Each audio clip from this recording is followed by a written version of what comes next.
Hi, how are you? Today, we are going to thoroughly explore and see precisely how to successfully add a new Chase recipient within the Zelle Pay application.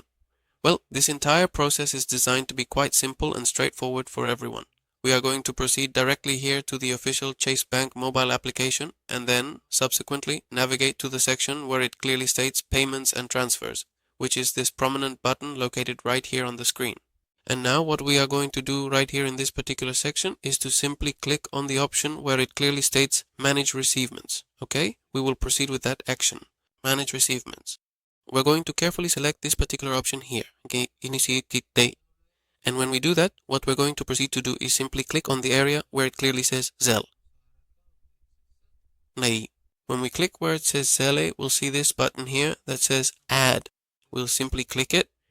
And right here, it prompts us to input the contact's name, their email address, and their phone number to successfully add them to Zelle. We're going to click this button once all that information has been entered, and now it will immediately show us the option to send or request money. If this video helped you, please leave a comment and subscribe.